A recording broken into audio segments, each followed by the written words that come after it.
Hello दोस्तों, Nifty और Sensex ने एक अच्छा क्लोजिंग दिया है। वीकेंड पे आते-आते 3 दिन का एक हैट्रिक लगाया है। 3 दिन तक एक लगातार ग्रीन में क्लोजिंग बहुत अच्छी बात है। निफ्टी, सेंसेक्स दोनों। सेंसेक्स तो आज 261 पॉइंट्स के आसपास ऊपर क्लोज हुआ है, पॉजिटिव 77,763 के आसपास।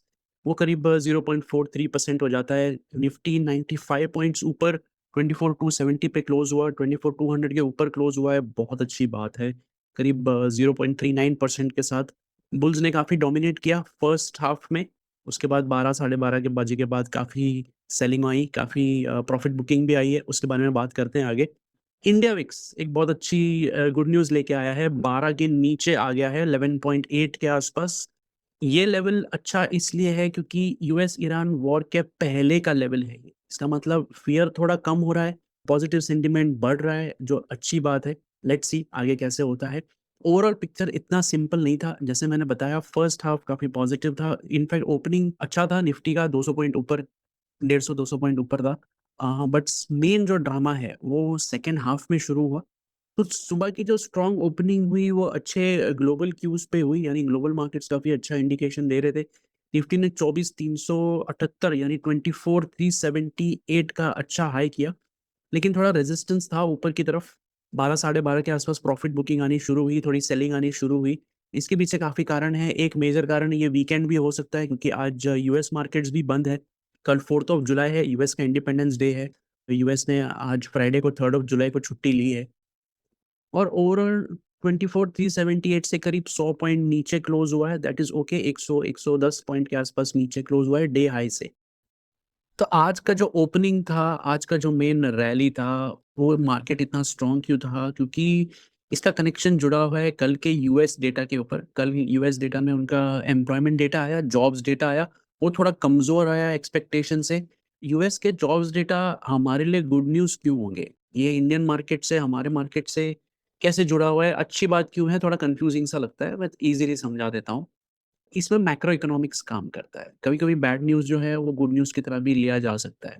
अब जब लेबर मार्केट कूल ऑफ होता है, ठंडा होता है, तब इन्फ्लेशन का डर थोड़ा कम हो जाता है, इन्फ्लेशन का प्रेशर कम हो जाता है। अब ये इन्फ्लेशन का प्रेशर जब कम होता है तो उनका जो आरबीआई है यानी फेडरल रिज़र्व है, उन पे प्रेशर थोड़ा कम हो जाता है। उन्हें फिर रेट हाइक करने की ज़रूरत नहीं है। जैसे हमारे यहाँ पे रेपो रेट जैसे बढ़ता है, वैसे उनके यहाँ पे रेट हाइक करने की ज़रूरत नहीं है। और अगर रेट हाइक नहीं करना पड़ेगा, इसका मतलब बॉन्ड यील्ड जो है वो थोड़े से कम हो जाएँगे और डॉलर इंडेक्स पे भी थोड़ा-सा प्रेशर जो है वो थोड़ा-सा कम हो जाएगा। अब हमारे लिए बेनिफिट कैसे होता है? अब यूएस के रेट्स थोड़े से स्टेबल होंगे, बॉन्ड्स थोड़े उनके थोड़े से कम अट्रैक्टिव हो जाएँगे, यानी वहाँ के जो इन्वेस्टर्स हैं, वहाँ के जो ग्लोबल इन्वेस्टर्स हैं, वो और जगह देखना शुरू करेंगे और हम आते ही तीसरे-चौथे नंबर पे हम ही आते हैं। तब इंडिया उनके लिए एक हाई ग्रोथ मार्केट में आ जाते हैं। तो पैसा जो है वो अब ऐसे हमारे इमर्जिंग मार्केट्स जैसे मार्केट्स में आ जाता है। इससे थोड़ा-सा रिस्क लेने का भी एपेटाइट उनका थोड़ा-सा बढ़ जाता है, थोड़ा-सा भूख बढ़ जाती है उनकी। तो अब सुबह की जो ये जो रैली आई, थोड़ा पॉजिटिव ग्लोबल सेंटिमेंट था। बेयर्स जो थे वो सुबह-सुबह वो थोड़े बैक फुट पे थे। स्ट्रॉन्ग ओपनिंग आया और अच्छा-सा मोमेंट आया लेकिन ग्लोबल क्यूज़ अगर इतने पॉजिटिव थे तो 24,350 और 24,400 के बीच में क्या हुआ? क्यों प्रॉफिट बुकिंग आया? आगे देखते हैं। तो आज के ट्रेडिंग का सबसे बड़ा प्लॉट ट्विस्ट था, सुबह कंप्लीटली ग्रीन में था, अच्छा खासा पॉजिटिव चल रहा था, ग्लोबल क्यूज़ भी पॉजिटिव थे। एक गैप अप अच्छा आया था और इंट्राडे 24,378 का हाई भी हुआ था। ओवरऑल साँसें मार्केट की काफ़ी स्ट्रॉन्ग थी, काफ़ी पॉजिटिव थी। हाँ, 24,400 ऐसा लग रहा था कि क्रॉस हो सकता है, 24,200 क्रॉस हो गया, 24,300 क्रॉस हो गया। सब लोग बुलिश थे, लेकिन कहानी पलट गई दोपहर को। अचानक से आ गई प्रॉफिट बुकिंग। लेकिन ये सेलिंग हायर लेवल्स पे क्यों आया? 24,350 24,400 के आसपास एक सप्लाई था, एक रेजिस्टेंस था, एक साइकोलॉजिकल रेजिस्टेंस भी था 24,400 को लेके। वो एक रेजिस्टेंस पॉइंट तो था ही। तो ट्रेडर्स ने अपना एक प्रॉफिट बुक करने का सोचा, ट्रेडर्स ने अपना एक सेल ऑफ कर दिया। पर सवाल ये है ऐसा क्यों किया? आज वैसे भी हफ्ते का लास्ट ट्रेडिंग डे है, 3 दिन से लगातार पॉजिटिव क्लोज़ हुआ है मार्केट। वीकेंड पे काफ़ी अनसर्टेनिटी है, जैसे मैंने कहा यूएस मार्केट भी आज बंद है, कुछ भी हो सकता है। जियोपॉलिटिकल रिस्क वैसे भी चल रहे हैं, यूक्रेन और रशिया भी बंद नहीं हुए हैं लड़ना। ईरान और यूएस के बीच में भी स्टेबिलिटी लग तो रही है बट अंदर से सब लोग घबराए हुए तो अभी भी है। तो ट्रेडर्स को लगा कि ओवरनाइट रिस्क लेना सेंस बनता नहीं है। तो स्मार्ट मनी ने, प्रोफेशनल्स ने बुक करने का सोचा ही होगा डेफ़िनेटली। तो उसमें क्या हो गया कि निफ्टी 24,378 के लेवल से 100-110 पॉइंट नीचे आ गया और 24,270 के आसपास क्लोज़ हो गया। लेकिन फिर भी निफ्टी ग्रीन में ही क्लोज़ हुआ है। अब इसके पीछे पॉज़िटिविटी क्या है? कौन से सेक्टर्स ने हेल्प किया? वो अभी देखते हैं। दोस्तों, आफ्टरनून में जो सेक्टर में जो भारी सेलिंग आई थी, वो एनर्जी सेक्टर में आई थी, लेकिन 2 ऐसे सेक्टर्स हैं जिन्होंने निफ्टी को ग्रीन में रखा, रेड में जाने से बचाया। एक था हमारा बहुत बड़ा सरप्राइज़ पैकेज, वो था आईटी इंडेक्स और दूसरा था हेल्थ केयर और फार्मा। ये दोनों एक पिलर बन के खड़े हुए। यस, एक ग्रीन कलर के पिलर्स बन के खड़े हो गए निफ्टी के लिए और इसमें सबसे बड़ा जो हीरो था दैट वाज़ एचसीएल टेक, करीब पौने 6% ऊपर, निफ्टी के टॉप गेनर में भी था। अब इस रैली के पीछे एक ही रीज़न है, वो है इनका बहुत बड़ा डील, करीब 1.14 बिलियन का डील है, करीब 950 करोड़ का डील है ये। अब ये एक कोई रिन्यूअल नहीं है, ये एक फ्रेश कॉन्ट्रैक्ट है, फ्रेश बिज़नेस है, कंप्लीटली न्यू है। अब ये जो क्लाइंट है वो यूरोपियन फॉर्च्यून ग्लोबल 50 का एक क्लाइंट है, यानी बहुत काफ़ी बड़ा क्लाइंट है ये। अब ये जो कॉन्ट्रैक्ट है वो अब जुलाई 2026 में शुरू होगा और दिसंबर 2031 तक चलेगा, यानी करीब 5 साढ़े 5 साल का कॉन्ट्रैक्ट है और क्लॉज़ में 5 साल और एक्सटेंशन का भी है, यानी 2036 तक। That's a very good thing. अब ये जो कॉन्ट्रैक्ट है वो एआई से रिलेटेड है, यानी डिजिटल वर्कस्पेस में है, एंटरप्राइज़ नेटवर्क से रिलेटेड है। अब इसका जो पूरा ऑपरेशनल मॉडल है ये पूरा एआई ड्रिवन है और बहुत बड़ा लार्ज स्केल मॉडर्नाइज़ेशन है, जो ये करके देने वाले हैं उस कंपनी के लिए। अब बिग पिक्चर देखें तो अब तक फ़ियर था मार्केट के अंदर कि इंडियन आईटी सिर्फ़ एक सर्विस प्रोवाइडर है, एआई के अंदर कुछ भी नहीं कर पा रहा है। लेकिन ये जो डील हुआ है, इसने सारे ये मिथ को शैटर कर दिया है। इसने प्रूफ़ कर दिया है कि इंडिया भी अब एआई के मैदान में प्लेयर्स को लेके आ रहा है। अब इससे ग्लोबल क्लाइंट्स इंडियन आईटी को भी ट्रस्ट करना शुरू कर रहे हैं। अब एआई भी अपॉर्च्युनिटीज़ क्रिएट कर रहा है और लार्ज स्केल एआई प्रोजेक्ट्स भी अब कंटिन्यू होंगे अब। सो इसी रीज़न की वजह से निफ्टी आईटी ने भी आज काफ़ी स्ट्रॉन्ग परफ़ॉर्म किया है, जो एक अच्छी बात है। लेकिन अब हर सेक्टर तो ग्रीन में नहीं था, एनर्जी बहुत वीक थी और एनर्जी के अलावा पॉलिसी बाज़ार जो पीबी फिनटेक है वो करीब 8% गिरा है, वो भी आगे देखते हैं कि क्या हुआ है। तो आईटी और फार्मा सेक्टर तो ग्रीन में थे, लेकिन सारे सेक्टर नहीं थे। एनर्जी और पावर सेक्टर काफ़ी प्रेशर में थे, काफ़ी हेवी सेलिंग आई है। जी वर्नोवाम 10% क्रैश हुआ, हिटाची 8%, सीजी पावर 7% तक क्रैश हुआ है। अब मार्केट ओवरऑल स्ट्रॉन्ग था, तो ये सारे स्टॉक्स क्रैश क्यों हुए, ये सेक्टर क्रैश क्यों हुआ? एक ही रीज़न है, गवर्नमेंट की पॉलिसी में एक अपडेट आया है।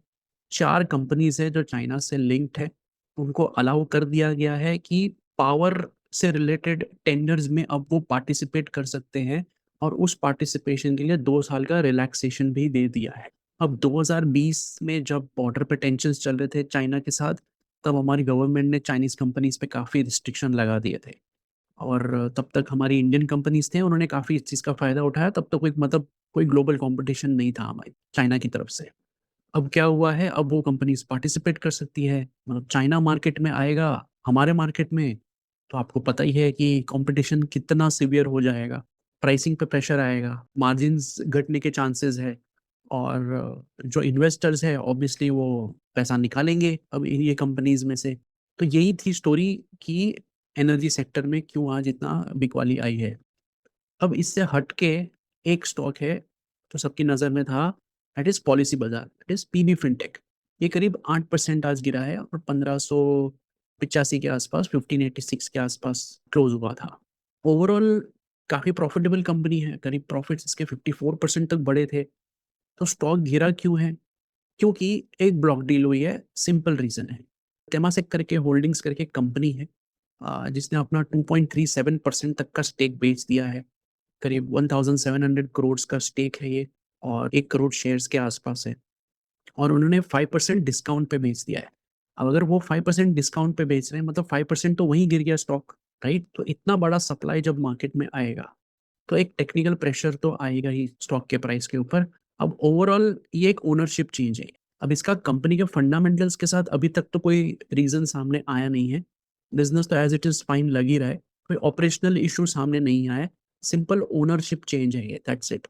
मतलब सप्लाई बहुत बढ़ गया मार्केट में, उसके सामने डिमांड कैच अप नहीं कर पाया, इस वज़ह से ये स्टॉक आज गिरा है। तो ओवरऑल हमने विनर्स देख लिए, हमने लूज़र्स देख लिए, अगले हफ्ते का आउटलुक देख लेते हैं। इंडिया विक्स क्या इंडिकेट करने की कोशिश करता है और वो भी देखते हैं। तो overall weekly market health check करें तो प्रॉफिट बुकिंग के बाद, एनर्जी करेक्शन के बाद क्या हो सकता है? अब इंडिया विक्स करीब 11.8 के आसपास है। आज 3 से 4% गिरा है, 12 के नीचे आ चुका है। अब ये फ़रवरी के बाद अब हुआ है, कहाँ ये मार्च, अप्रैल में 25 से 28 चल रहा था और अभी 12 के नीचे आ चुका है, आधे से भी कम। That is very, very good, right? अब इसका मतलब क्या है कि फ़ियर थोड़ा कम होते हुए लग रहा है। वॉलेटिलिटी थोड़ी कम हो सकती है और इंस्टीट्यूशंस को अभी कोई नियर टर्म क्रैश तो नहीं दिख रहा है, ऐसा विक्स कह रहा है। अब ओवरऑल बात करें तो ब्रॉड बेस्ड काफ़ी रैली आई है। खाली सिर्फ़ हेवीवेट स्टॉक्स में तो है नहीं, मिड कैप स्टॉक्स भी अच्छा कर रहे हैं, स्मॉल कैप स्टॉक्स भी अच्छा कर रहे हैं। तो बाइंग अक्रॉस द बोर्ड है, अक्रॉस द मार्केट है, राइट? तो विक्स का 12 के नीचे जाना, एक पॉजिटिव एनवायरनमेंट देखना, आज की सेलिंग सिर्फ़ एक वीकेंड प्रॉफिट बुकिंग या फिर एक सेल ऑफ हो सकता है। कोई स्ट्रक्चरल वीकनेस तो अभी तक तो नहीं दिख रहा है। काफ़ी पॉजिटिव सब कुछ दिख रहा है।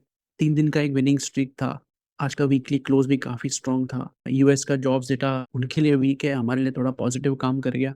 That's it. सो मंडे को देखते हैं कि कैसे मार्केट वीकेंड के बाद रिएक्ट करता है। मंडे का ओपनिंग और मंडे का क्लोजिंग काफ़ी इम्पोर्टेंट होगा, ट्यूसडे के एक्सपायरी के लिए भी। तो गाइज़ ये था आज का वीडियो। वीडियो अच्छा लगा हो तो प्लीज़ लाइक कीजिएगा, सब्सक्राइब कीजिएगा, बेल आइकन दबाना ना भूलिएगा ताकि आपको नोटिफ़िकेशन आ जाए। मेरा नाम है प्रेम, मिलता हूँ अगले वीडियो में, तब तक के लिए थैंक यू एंड बाय-बाय।